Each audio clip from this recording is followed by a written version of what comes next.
What's going on, everybody? Welcome back to another episode of Weekly Dose of Dano, the best show that you're going to find on the internet. And if you give me 20 minutes of your time, you're going to stay for the whole hour because we have so much great information that we have to share with you. Misty, what do you have to say to everybody before we get started today? And I am here for your excitement, if nothing else. I love it. Good morning, good day, good afternoon. Let's get it. Let's get it. Don't go anywhere. Here's just a quick word from our sponsors. Share it, like it, do whatever you got to do to raise your vibrations. Let's go. Hi, everyone. Jeanette Ramos here, CEO and President of It Takes a Village Housing. It Takes a Village Housing is a nonprofit organization that houses women who have been affected by drug and alcohol use while having their children live in transitional housing. Services to include drug treatment, mentoring, counseling for the kids, parenting. We set them up with employment. We help them get everything that they need to get them out into the community.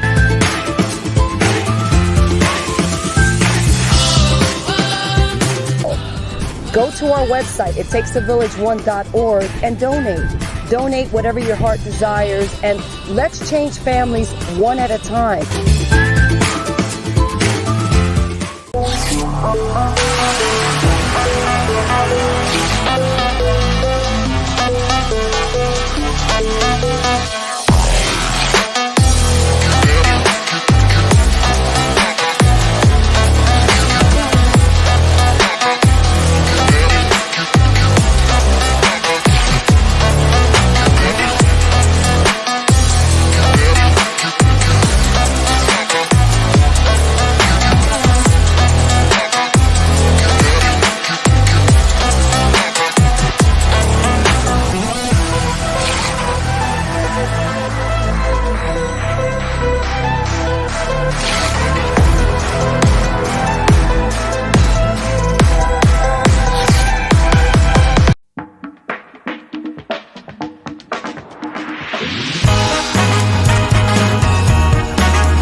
Let's go. What's going on, everybody? Like I said earlier, welcome back to another episode of Weekly Dose of Dano TV. I'm so excited to be here with you guys week in and week out, Thursday, 6 o'clock. Where else would you rather be? Nowhere. That's the answer to that question. And there's nowhere that I would rather be either than with you guys. My positivity posse, man, you guys are already crushing it in the comment section.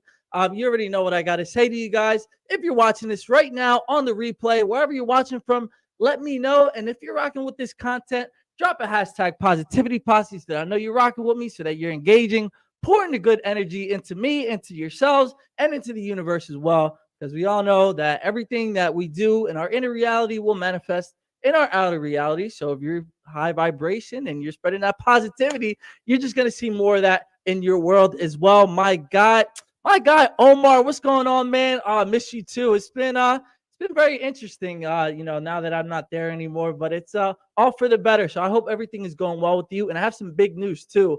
So if you miss me in person, stick around for like another few minutes, because I got some really big news for you as well. Hashtag positivity posse. Thank you guys so much for dropping this. You already know. You did it before I even said it. And that's why I love you guys so much, because you already know what the vibes are. You already know what we're doing for today. Let's get it.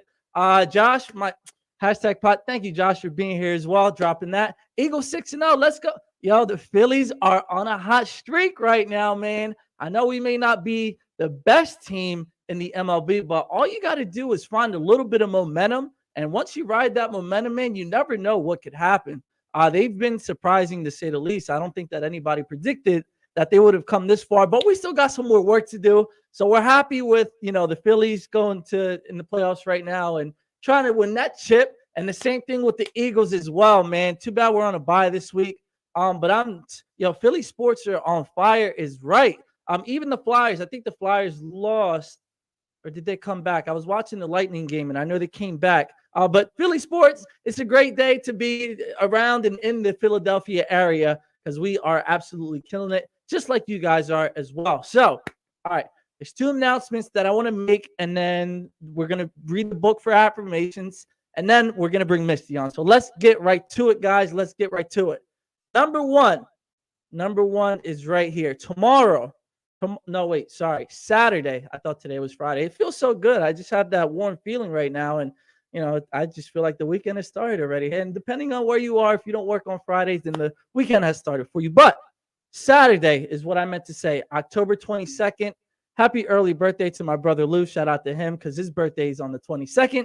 But on the 22nd, I'm going to be hosting the play-by-play announcer event for the EWA, that's Epic Wrestling Association's Revolt. Please come out, bring your friends, bring your family. It is in the Camden area, 1575 Mount Ephraim Avenue. It is Saturday, and it starts at 1. Doors will open at 12:30. If you want to get another dose of your Dano, because I already know you guys can't get enough. No, I'm just kidding. If you want to catch another dose, or if you want to see me in person, I will be here hosting this event. It is for the kids. It is a great opportunity just to come out, support the community, meet some people, and to be a positive influence on the kids because that's what we all need right now. And who better to shape the future than if we can touch our kids now, touch their hearts and their minds and, shape them for the better. So be there because you already know I'm going to be there and I'm going to bring this energy and I can't wait. So that's one. And Omar, I'm glad you're still here. Here is the other big set of news. Next Thursday, 1 week from today, I will be doing the Weekly Dose of Dano television show in person at Wim's Brewery. Please bring your friends, bring your family, bring whoever you want to bring. I don't even care. But we are going to be doing the television show live and in person. So that's going to be a new experience as well. I'm very excited. It's going to be absolutely amazing. So if you want to see me in person and watch to see what goes on behind the scenes for Weekly Dose of Dano television show, you can see me at Wim's Brewery, and that is going to be an absolutely amazing experience. Thank you, Lou, for dropping that as well. So here you go. I know you're saying you're missing me, Omar, so you have your chance to see me in person, and then I'll stick around after too, have a few beers with you guys just to chop it up, and I'm excited about everything that's going to be going on. So those were the 2 big announcements that I had to discuss, reveal, tell you guys about, whatever you want to say. And now it is time for the affirmations for happiness. You already know what we do. We open up to a random page. Well, I always say random page, but every time we open up this book, and I can't stress it enough. Every time we open up this book, it always relates to whether the guests, to the topics that we're going to be talking about with the guests, something that may be going on with you guys, something I may be going through in real time, and it's just always spot on. So here we go. Let's see. Okay. All right. I like this one. I was going to choose this one, but I'm not going to choose that one. I'm going to choose this one. All right, let's go. Number 136. I release all resistance starting now. I now gently release to the universe whatever has been holding me back from experiencing the maximum amount of joy available to me. I'm ready to live in a state of flow, ease, and joy. I surrender it all so that I can feel better. So there it is. Number 136, I release all resistance starting now. And resistance can be so many different things. I mean, it can be a subconscious resistance, because I think that, I know that when we experience our life and things, whether they're traumatic events or things that don't go right or stories that we tell ourselves, our body starts to store them, and we do have these subconscious blockages that we need to release, whether it's affirmations in order to make sure that they release them. Whatever it is, you got to give yourself permission to be able to release it. Acknowledge whatever it is, and I know that's not going to be easy because it's revisiting old wounds that you thought you sewed up. But once you start to revisit them, and let them go without any judgment to yourself or the other person that may have been involved, we can start to really move forward. And once we release all of this energy that's in our body that may not be good, what are we really doing? We're leaving space. I mean, if you think about a room, right? If you have a room full of boxes and you want to, you want to build something in that room, you can't build it if the boxes are in there. Let's just say they're moving boxes. What you got to do is you got to get in the room, you got to take out the boxes, and what do you have now? You have all of this space for all of the great things to come into your existence and come into your experience as well. So that's what it is. You're really just making room for the blessings and opportunities and peoples and significant others or whatever you want into your life. You are giving the space, and you're giving yourself space in order to be able to do that as well. So release it, let it go. There's some YouTube videos you can find. There's apps. There's so many different resources that you can find. And Misti is also a helper of that as well. I mean, specifically for authors to help release their blockages, but it's still the same thing. So and you can always reach out to friends or family and the people that are really meant to be there in your life. And not the fake ones either, because they're just going to enable it and just be like, oh no, it's okay. It happened. Blah, blah, blah, blah. Cut it out. We don't want these people in our lives. We want the people that need to be there. So that's all I got for you guys for right now. And now it's time to bring Misti onto the show. She has an incredible story, incredible experience that we are so excited to share with you guys. And if you have any questions, comments, positive things, anything that you have to say, please leave them in the comments so we can hear about it and Misti can address it. And I'm really, really excited for this episode. So without further, Misti, what are you doing back there? Stop working on your book. It's time to get on the show.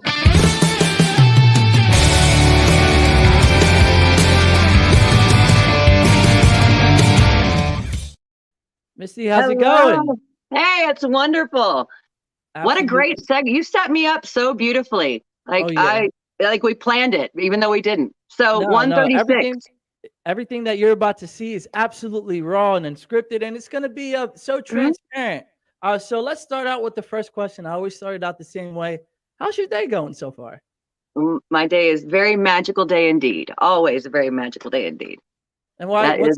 What's so magical about it? Oh, I created it. That's the day.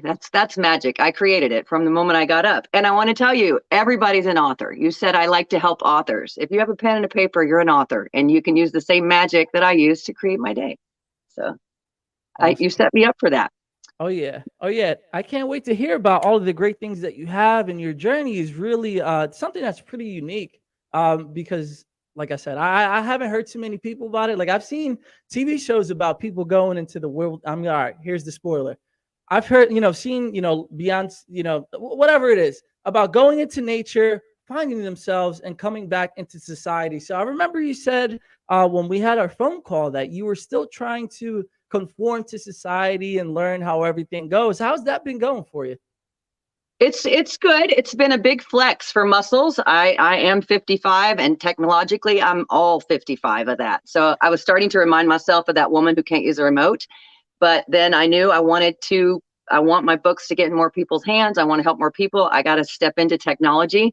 So I had to lift some pretty heavy weights that aren't hard for you. But for me, it was a big stretch at even getting on your show today. But we did it. We did it. That's what I'm talking about right there. Yeah. Let's do it. All right. So that is a story of an amazing story. Can you talk about a little bit, give like a quick synopsis of what, why'd you have to go out and, what you were doing while you were living on that mountaintop? Yeah, I'll do the cliff notes because I really want to come back to the affirmation you did. May of 2021, I kind of got a message in a meditation. It's time to go. And I had gotten a really great business advice that it was a good time to sell.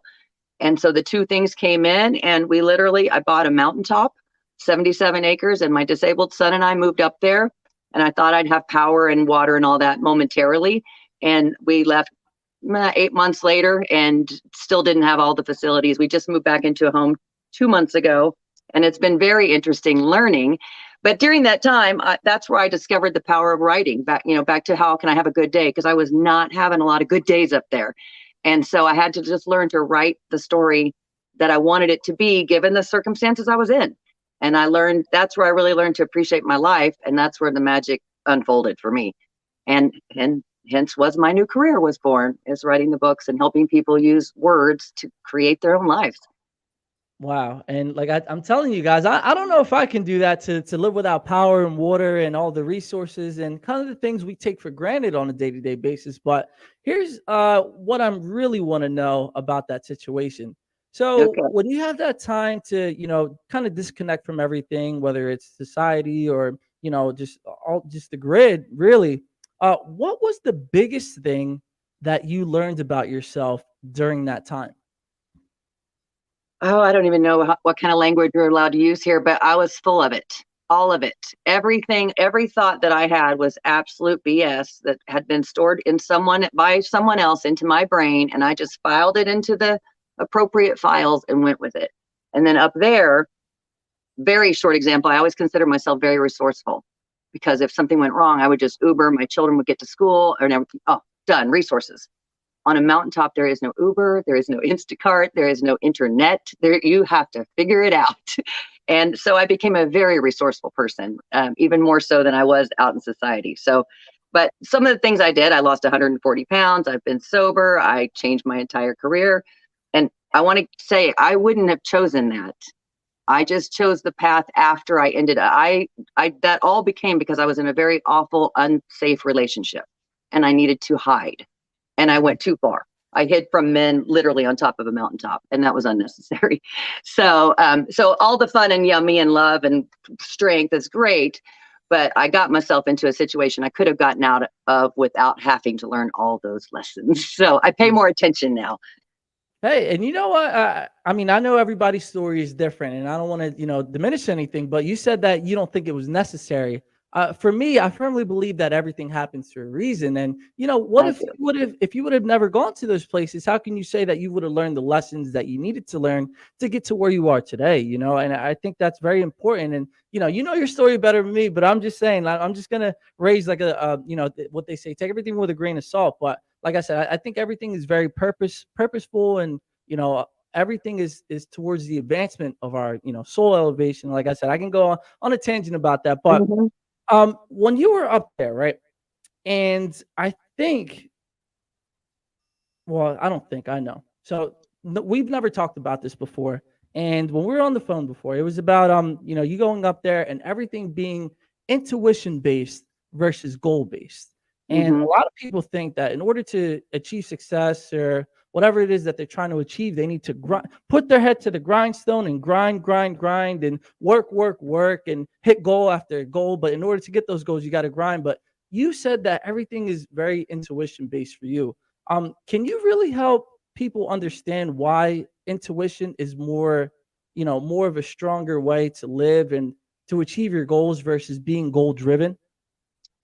I believe you need both. I want to be really clear. Don't just throw things to the wind. Have a goal, have a path, but I don't want to confuse myself of having the way to the goal. I think I may have mentioned to you, I've always felt very called to feed people, and I've looked into restaurants and food trucks and food pantries. And so when this opportunity came for me to publish, and I was speaking to someone about it, I said, this really feeds my soul and it's feeding the reader. And I went, oh, I'm still in my calling. And I was over here just beating my head against the wall and successfully as a financial services agent, miserable, just miserable, because I wanted to feed people by donating money. Now I get to feed people and lay out by my pond and play with my animals and take care of my son. And I would really like to share a really quick story with you about what happened today, which feeds me on a way that it actually changed what I was going to read. You asked me about sharing something from one of our books. I was going to share from our upcoming book, Align. Is this okay right now, Dano? Yeah. I was Okay. I was gonna lead into that anyway. So if you're ready, you can. Are you ready to go? Yeah, I do. All right. Because Well, I let's want do to share something different than what I really had originally wanted to. I wanted to read from our upcoming book called Align. It comes out November 9th. It's an incredible book about how different people found alignment. And I really want to support that effort. But I know the spirit of every author in there wants me to share what I'm about to tell you. I already can feel them coming through me. We had an opportunity today. Every author that we work with is part of our author family. We have a Facebook chat. We share moments. Today, someone who has not authored with us yet, but is in that chat family, shared a traumatic moment Mhm. And our entire family came to support that family, that child, that parent, all the love that was necessary, giving them how to hold space, how we can hold space, and putting all those steps in place. Because like you said in the affirmation, your tribe has got to be the right tribe. So Mhm. when that thing happens, you know exactly the right medicine. And to call us, we're his tribe of unconditional reciprocated love. That's my URL. That's my people. So he knew his tribe. He reached out and he was able to get off the floor and go do what needed to be done for his family because he had that in place. And we cultivate that sacred relationship that we have with these authors. Mhm. So I do want to read you a little excerpt of this one came out in July. It's called Here Comes the Sun, but it was very applicable to what happened today with this man. And this is just a short excerpt. I'm All going to right. sneeze. I'm going to sneeze. Hold on. No Oh, gosh. worries. Well, everybody just take a few minutes to relax, really listen, turn the volumes up on your phone because Misty's about to share with us a little excerpt. And here, before you even start, I'm going to put this out there for you. Did it work?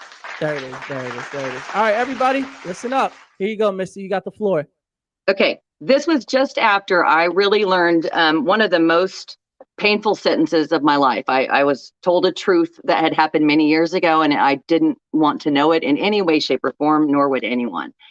And so this is what I wrote just after that. I was down. I was done. Except I help people who are in this position. I focused on breathing in and out. Somewhere in this human body, I had the information on how to get up. It was in there. My tears and crushing emotional pain attempted to trick me into forgetting. I dug deep and could almost feel various parts of my personality arguing. My son needed me, but the injured mama needed the floor, the tears, and the pain. My imagination wanted to run wild. Misery loves company, and mine was calling for any company it could get. The empowered female, currently buried a lot effing deeper than normal, knew how to do this. As much as I wanted to lay on that floor and cry until I disappeared, I knew the steps to avoid the quicksand. It was 3:52 p.m. I called the bestie. She didn't answer. I texted her, called me. It's mildly urgent. I paced, I cried, I screamed, I vomited. A tiny voice reminded me, follow your own advice. Reach out to someone, the right one. I called my cousin, my best friend. I knew the words had to come out and that my imagination was my worst enemy. He answered and I gave the instructions. I need you to let me talk.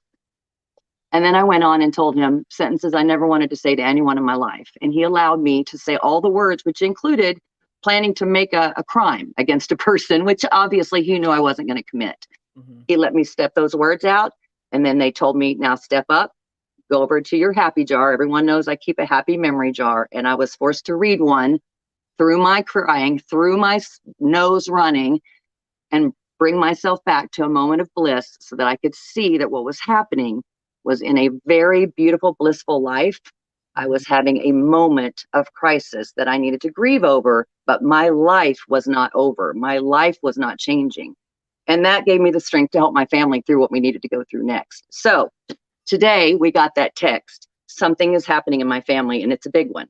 Mhm. And I saw 40 authors jump in and love this family through something incredible. And he's already reached back out to thank us for that, just giving him the strength. We didn't fix the problem.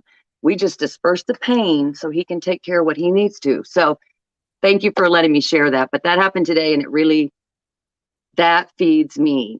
So that tells you my plan, my goal is to feed people.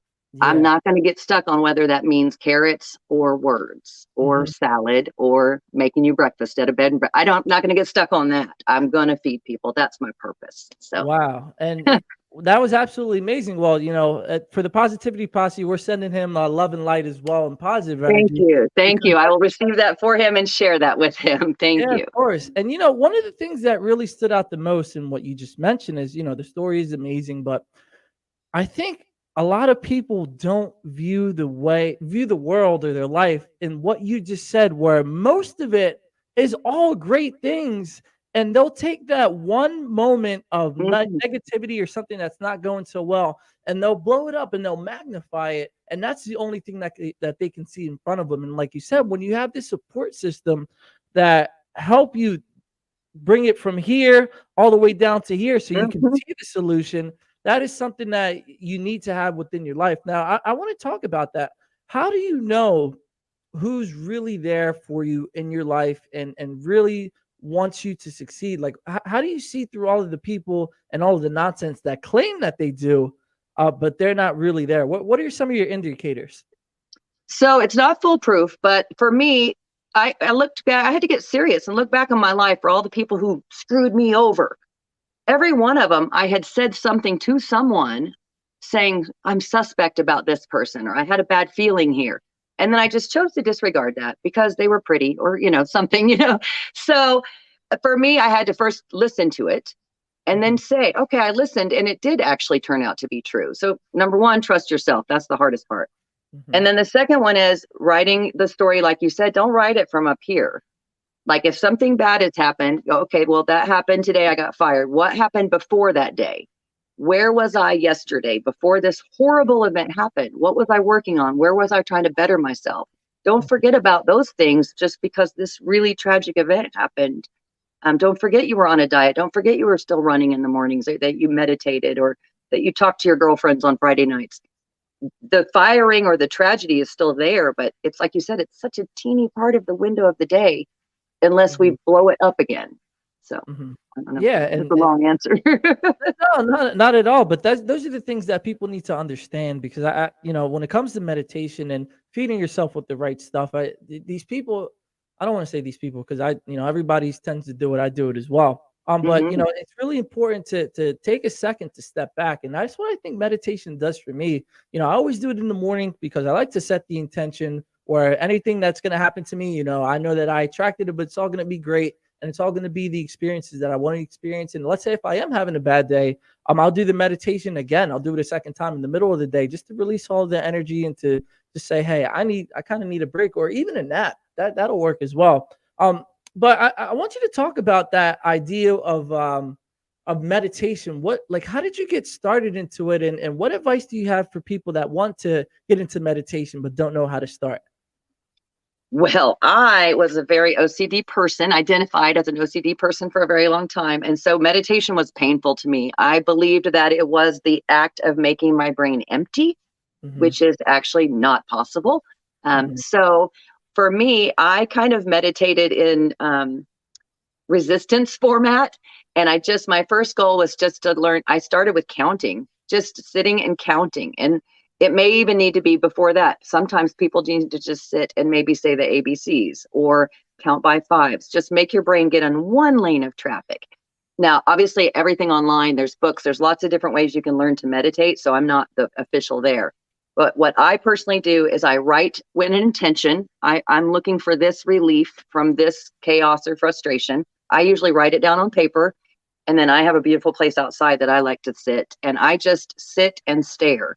Sometimes I can easily close and go away. I meditate now very easily. But if I'm having any trouble, I will just pick a point of something beautiful and stare at it and just allow my brain to wander off. And the more you do it, like we talked about, you can't run a marathon tomorrow. You have got to jog every day. And meditation is the same way.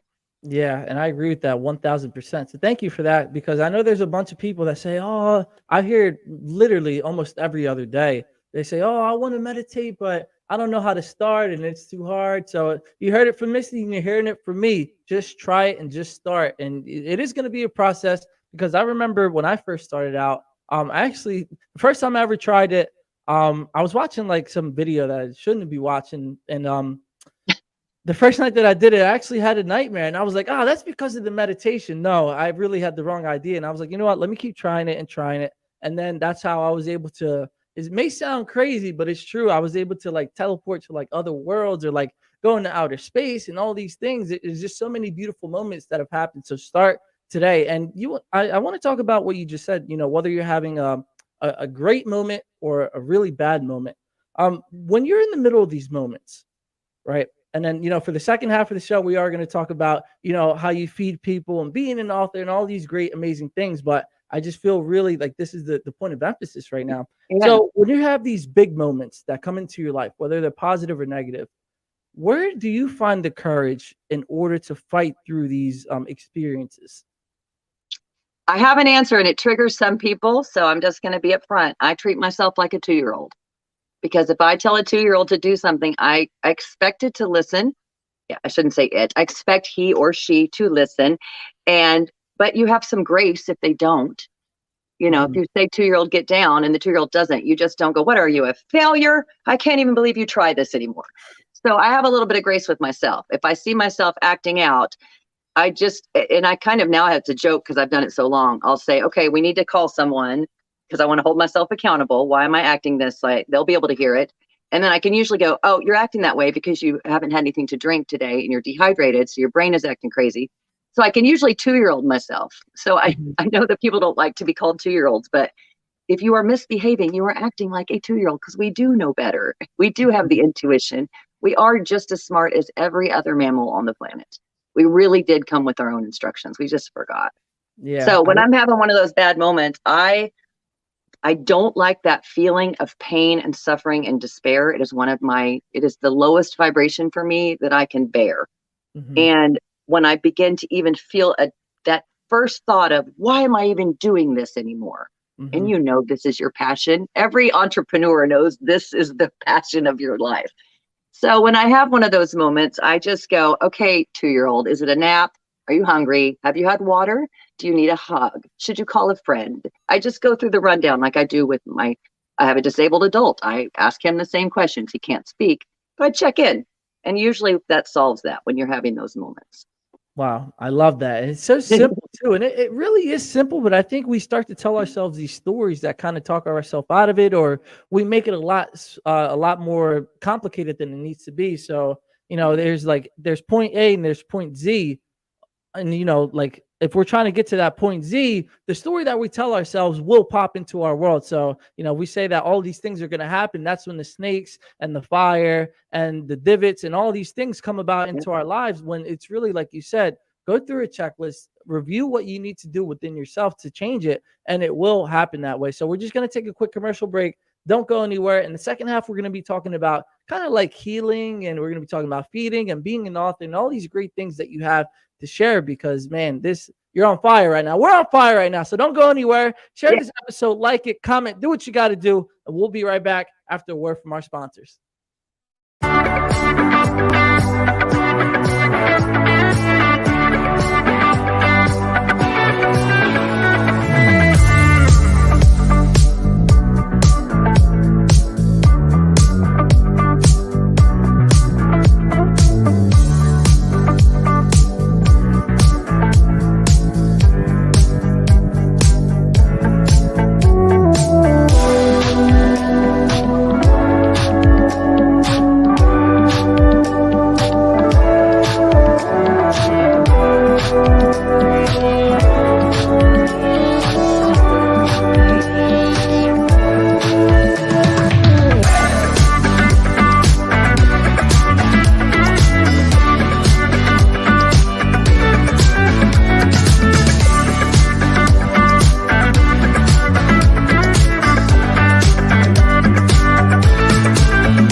So everybody, that was just a quick word from our sponsors. Thank you so much to our sponsors for sponsoring the Weekly Dose of Dano TV platform. You guys are absolutely amazing. So Misty, let's jump right back into everything that we were talking about, because the energy is high, everything's great. And these are some of the topics that we don't hear about on a day-to-day basis, but we need to talk about, and we need to talk about it now. So One of the things that you're very adamant on is, feeding other people and the way we consume things. So you said that when you changed your eating habits, everything changed around you. And one of the habits that you said that you changed, which we don't really think about when we consume, is who we have around our dinner tables and who we're eating our food with.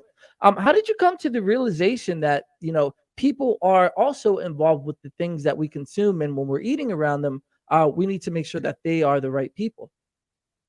So, well, now you're letting me do what I was going to originally talk about is the book we have coming out called Align. And in that, I have a chapter and it's called The Whole Honesty. And what I realized, I dieted for decades and I lost and gained the same weight over and over and over, and it was not working. So back to the meditation piece. I don't struggle with it anymore. And one day I was in a meditation, and it was a guided meditation, which was unusual for me. And I had a very, very vivid download, and I wrote the sentence out and I worked through it for the next 2 years. And basically, I'll give you the short story, is that I could eat anything I want, as much as I want, as long as I'm honest about what I'm eating, why I'm eating it, and my body is ready to receive it. And so that didn't really make sense for the diet mind that I have. So I started looking at first what I was eating, as far as was I even eating food, and nothing through a drive-through window can I honestly say was food. So the first thing I started doing was just cooking at home. Well, then I realized that some of the people I ate with really weren't that pleasant to be around. So I stopped eating with certain people. And then I found funner people. Funner, that's awesome. I'm an author. Funner. I found people who were more enjoyable to eat around, and I started spending time there.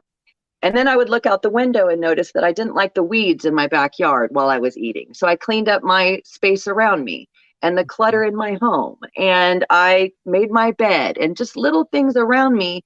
And as I did, the weight began to melt off me. And I realized that the story is not just about the food I can eat, it's that I can take in anything I want as long as I'm honest about what I'm consuming. So if I'm going to call it meditation, but I'm really listening to a YouTube video and reading a book, that's not meditation. That's just quietly doing some other things. But if I really call myself honestly doing this or honestly doing that, then you really can fine tune. Well, I'm going to go on a limb and say, for me, my mental illnesses that I allowed myself to be labeled with, a lot of them had to do with just living under a lie. Once I cleaned up my space, I really didn't have what I thought was obsessive compulsive disorder. I just had too much crap. And I really didn't have anxiety disorder. I just had too much noise around me with the TVs and the games and the internet. And so once I cleaned up my environment, then I was able to just go, oh, I eat when I'm sad. I can stop doing that now. I can call my friend Dano. And it just became an easy thing instead of decades and decades of fighting with my mouth over how to lose weight. And I now know it's not, and that's where my passion comes in. I want to feed your body so you don't need to feed that mouth hole as much, because this is not the way we get the most nutrition. It's not through this. So. Trust me, I hear that. And, I think, I don't think, I got to stop saying I think, because I know, because I've experienced these things. One of the things that you said was weeds. And actually with weeds that, you went outside and you went to go clean up. I did that right before summer ended. And there was something that's been looming over my head for all summer. And I was like, wow, well, I'll get around to it eventually. And I never did throughout the entire summer. And this is like halfway through summer. But it was when I made that decision that I was like, all right, I'm actually going to go out and I'm going to clean these weeds. And I set the intention and actually ended up doing it. And I felt a lot better. But when I didn't do it, every time that I walked by, or every time that I walked into the house, it was a subconscious thing, because I wasn't really consciously focusing on, okay, well, there's the weeds, and then I'm going to walk into my house. I was doing it, and it was still having an effect on me, even though I wasn't conscious of it at the time. And, it was lingering. You got to deal with these things right then and there, because they will linger, and then they will turn into bigger things as well. And especially, like you said, with the environment, you got to treat your environment as an extension of your mind. And I know you know exactly what I'm talking about, and everybody watching too, because if you have a dirty room or a dirty car and you choose to ignore it, then you'll always feel like there's something hanging over you. But you know what it is. Just go do it. And cleaning up your room, depending on how dirty it is, will take 30 minutes max. Just take the time to do it. You'll feel a lot better mentally, physically as well. Now, I want to talk about the things that you were consuming physically now when it came to food. Do you have any tips for anybody, or one thing that you're like, man, the whole world has to know about this because it has changed your entire world. Like whether it's consuming a certain, like for me, it's sea moss. I think everybody needs to know about sea moss because Yeah. it has like 90 out of 108, nutrients, vitamins, and minerals that we need for our Great body. energy. Great. Yeah, it's great for. So do you have any tips that everybody needs to know about as far as consuming like food particularly? Yeah. Number one would just be just start with food and water. People don't eat food or water. It's not water with this in it. Just drink some water and eat a food, not a mixture of ingredients. Just say, this is an apple. I'm going to eat an apple. And then if you want to eat 3 of them, knock yourself out. But just start with a food that's a real food. That's, I think, the biggest step I would say to people, because a lot of people think that dieting is going to be hard because they're trying to go from drive-through tacos to chicken breast and broccoli. Just make a taco at home. You've already improved the situation. And then turn on good music and then call someone you love and put on a video call while you're chopping and she's chopping. And then that energy, well, I could go on about frequency. The energy you're putting into your food allows you to eat it, where the drive-through window is just no energy to high energy drain. Mm-hmm. So that's my first one. Eat food, drink water. Well, and it's so simple. So simple, but sorry, look, I'm getting all animated. I'm moving the mic around, but it's so simple, but we start to make it harder. And I can give you one tip for me as well. A lot of people have them, but for the people that don't have an air fryer, buy an air fryer. Those are literally changed my life. I prep my chicken on Sundays. I'll just buy like a whole pack of 9 pieces of chicken, season them on Sunday, and throughout the week you can cook them, and it takes maybe 15 minutes because I throw my fries and I throw my chicken in there, my vegetable. I always use asparagus, but a lot of people don't understand how easy and how simple it is. But when you have these different things and these, you have the capacity to say, okay, I'm going to control what I eat and everything that I do. It really, really does make a world of a difference. And now when you were talking about your holes, right? Your mouth hole and maybe not like that for everybody out there, clean your mind out of the gutter. That's what we're doing. We're releasing right now. But you're talking about whole honesty, whether it's talking about our pie hole or just our ear holes, just to make sure that everything is coming in. Can you talk about what that whole honesty looks like and what it really is? Well, like you said, just getting honest about what you're eating. And I'm going to use your weeds in your garden. There's nothing wrong with having weeds grow up as long as when you look at them, you find them beautiful. I like a natural landscape and I live in the woods. So there's a lot of growth here, but it makes me happy to see it. I think what happens is when we see the weeds and we said we were going to take them down and we every day realize we lied to ourselves, that was part of the whole honesty. Because then I meet someone who tells me they're going to do something and they don't, and I'm disappointed in them. But I hear me overlooking it every day. So with my food, if I say I've tried everything and it didn't help me lose weight, that is not true. It usually means I tried what this book said and I found it too uncomfortable. And then I caved into my addiction, which that's honest. Just say that. That's honest. I caved into my addiction and had a candy bar. And then you can say, okay, why? Well, because I wanted sugar. Okay, could I have whipped cream on a strawberry? Would that work? You can just take it backwards. If you address what really happened to make you put the food in your mouth or to take the drink, I'm sober, but if you take the drink, something happened just prior to that. And that's where the honesty is, that moment just prior to the thing that you aren't, to the TV show you binge out on, or to the food you shouldn't have eaten, or the relationship you shouldn't be entertaining. There's something that happens just before that. And you go, just never mind. I'm going to go over there anyway. And that's where the honesty window is. Because like I said, you can eat the tacos as long as you're honest and make them yourself. That way you can say it was really meat in a real piece of bread with real dairy, that it was and I could go on about that you bought humanely. If you're going to eat the things, get real about what happened to get it there. So the honesty about the whole, for my mouth hole, was that even if I want to call it a cup of coffee, if I buy it at McDonald's, I don't know who grew it. I don't know if that person was paid fairly. And so for it to be 99 cents for me as a convenience, that's not honest. So I had to think about, do I want to partake of this? Is what I'm consuming okay with everybody I consumed from? And that really that's deep, deep honesty. Level 1, just start with food and water.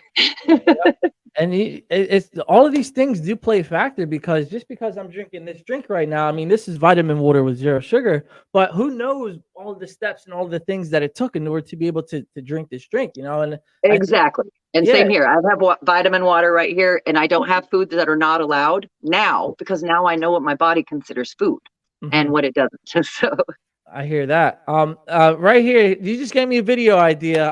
Daniel, you have to put a video of you using the air fryer. You know what? I'm gonna do this for next week because it really is super, super simple. Even though I'm gonna be doing a live show, I'll just record it. I'll edit up to make the video real nice. But thank you for that idea, because I really want to show you guys how really simple it is to eat well, and it's really not too expensive either. That's another myth. Yesterday, I went to go shopping, and I think I spent maybe $100 for food for the week, breakfast, lunch, and dinner, so that I don't have to go out and buy the food that we are eating nowadays. And I am a big I do that all the time. I used to do it all the time, where I would just get fast food because it was convenient and I didn't want to put the time into mhm. it. But it's when you make those conscious changes. And even when I was eating that food, I was like, damn, I know I shouldn't be doing this, and I know it may taste good, but I got to make the effort in order to do it. And yesterday I made that decision as well. So it's really not that expensive either. Make sure that you are cooking your own food, so you know the love and the care that goes into it. Now, we're going to talk about your author and your writing portion and how you help other people. Um, I know you said that everybody is an author, but for the authors that want to put their story on pen and paper and actually publish everything, what are some of the biggest blocks that you've experienced other people have, and how do you help them fight through those blocks? So my publishing company, Campground TBD, so the mob called them concierges, women who had all the information for the mob. We're not the mob, but the concierges had the information so that the boss could make the decision. So we're the concierges for the chapter. You have something you want to say. You don't need to know everything that's happening behind the scenes. Say what you want to say. So I have authors that call and leave me voicemails, and I transcribe them and send them back to them. I have authors that do pen and paper, and we start from, this is the first time I've ever thought about publishing. We have authors that are wanting to publish at a more vulnerable level, and they need a really safe and sacred space to say, hey, I'm successful, but I don't have any idea how to do this. And that's not something a lot of us like to say at this stage in life. And so we help that way. Sometimes people don't come to us to write. They come for some of our sobriety or weight loss or something on premises here to, get honest on the honesty program. So sometimes that's not their original goal, but then through the process of their own healing, they want to write and share with other people because they see the power of writing your own story every day. And so sometimes these chapters start out as just a project. For me, I wrote my first chapter to heal from a domestic violence situation. And then I ended up publishing it. And then that fed me into wanting to do this on my own.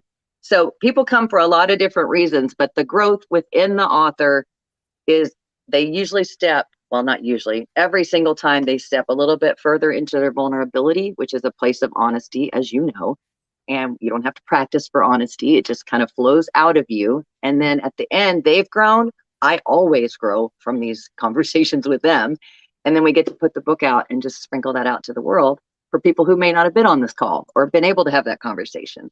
So to me, it's just like the best of every game of hot potato, because no matter what, whoever's playing it, we're all having fun, whether you caught it or throwing it or watching it go past. It's just beautiful. So that's this is how it feeds me and my author family that grows daily. And like I said, not everyone is new. Some people are authors that want to be back in the public eye for a little bit, but some people have never even thought of publishing, and it just comes out of them at the end as a natural healing process. We have a desire to serve, I think, innately. We have a desire to serve. And it's awesome that you've come to that realization, because I always think that service is the best thing. A good friend of mine says it all the time, David Vardaman. I'm going to take your words, but I'm giving you credit. He always says service above self, and that's one of the best things that you can, one of the best ways that you can think about it, because I mean, the feelings that you get from serving other people and making sure that they're good, so that, you're passing it forward, and then you'll receive your blessings as well. And there's so many great things about serving other people. So always make sure that you're always having it at the forefront of your mind, because I could have a whole 10-hour show special on why it's important to serve other people and the great feelings that you get. And I want to address this comment as well. Yes. Thank you, Reggie. My guy. I know I can throw it down in the kitchen, which is why I love to cook my own food too. So that's awesome. And now, one of the things that you said earlier, right, when it came to writing your book, and you said on the premises. Where are you right now? Is that your house, or what's going on in the background? Yeah, my son and I moved into a house in Western Arkansas. I'd never been there. Again, that's a meditation thing that occurred with me, and it said Mena, Arkansas, and now I live there. I actually live about 30 minutes outside of the closest town, and we have a little A-frame, and it's a beautiful piece of property, and people come here to write, ground, get away for a minute, make some big decisions that they need to unplug for a few days for. This is a really magical, it's a very sacred, everything is very unplugged here, hence the problems we had with the internet. So it's a great place to come and unplug, and I have animals here, and that's very, I think, therapeutic for people to help take care of the animals that I have. So I know, like, I didn't want it to be that specific when I said, is that your house, but is that the campground TBD? Yeah, so we have offices in the back, and then we have a venue on the back of the property to hold retreats and various larger group things. And then people sometimes just come and stay for a couple days or a week or so. It's we call it the oasis. It's magical. Explain about that. Why do you call it the oasis, or what's one of the, tell us about one of the best experiences that you've had on there so far, even though you've only been there for a limited amount of time. I will tell you about one it's a little woo-woo, but I wrote about it in the book, so you'll find about it. I have a pond, and every morning the mist comes off the pond when I go out to let my chickens and my birds out of their roost from the night. And that, I consider that the magic pond. And that will just sum up a lot of woo-woo. I was able to experience my deceased father and have a very cleansing experience with him, and then have a service to release him. And I never had a relationship with him alive. And the mist of the pond. And I tell people that, and then they come out thinking, oh, she's a little bit. And then they go, oh my gosh, this place is magical. So I don't know what happened. I don't know who blessed this land, but the vibration here is amazing. And it just makes the conversations around the island, that's what we call it. A new business is born every day that someone has a conversation around the kitchen island. So wow. I love it here. It's magical. Awesome. And it just sounds like a great thing, because when those things happen, I feel like it's meant for you to be there. And those are some of the things that you need to be on that exact campground or that piece of land in order for the great things to happen to you. So you're right where you're meant to be and inside of that alignment. So Misty, we always sorry, I just got distracted by it right here. Let's go get after it. 1000%. So we always wrap up the show with the same question, Misty. And like I said, we only have a few minutes. So here we go. Okay. So if there's somebody that's watching right now, but they're live on the replay, that are going through their, toughest, darkest times of their life, what piece of information or advice do you have to give them in order to get out of that hole? Write your story every single day. Every single day, write how your day is going to go. And it doesn't have to end up the way you wrote it. It's just important that you visualize. I visualized being on your show. I visualized what would happen if something went wrong. I visualize when I'm going to be on Ellen. I visualize when I'm going to win awards. I'm not even competing for anything that award would be given, but I visualize these things and I write them daily. So if you're having a really crappy life, just start with, what would I be doing if I wasn't? And write that. And you'll be amazed how quickly your brain will start going, oh, hey, wait a minute. We could still get there. It'll do it for you if you just start the sentence on paper. I love it. I love it. So there it is, everybody. That was the episode for today. Here it is. Reggie says, or Mr. CEO owner, sorry. He says, starting Monday, I will start my power cleanse about 3 times to the gym. Well, since you wrote it here on Weekly Dose, we're going to hold you accountable to it. Mm-hmm. We're going to get a live update on that, because that's what I want to hear. And I want to see it. And I think we're able to inspire people to be able to do the things that they want to do. So very quickly, Misty, where can people reach you, and what, if they wanted to find the book, where could they reach you on social media and for the book? Yeah, sure. Easiest way to find me is Facebook under Misti Wriston. Misty Lee is my given name, but on Facebook, Misti Wriston, you'll find me. On Amazon, we're under Here Comes the Sun, Misti Wriston, and a line will come out November 9th. Campground TBD is another place you can find us. Awesome. Thank you so much for your time today, everybody. I will see you live next week in person at Wim's Brewery. I'm super excited. Misty, thank you coming on for today and being so transparent and amazing with your story, because this is the stuff that we needed to hear. And if you're watching, I really hope you enjoyed everything going on for today. I hope you all have a great weekend, and I will see you next week in person for the first time ever for Weekly Dose of Dano TV. Peace, everybody. Peace out.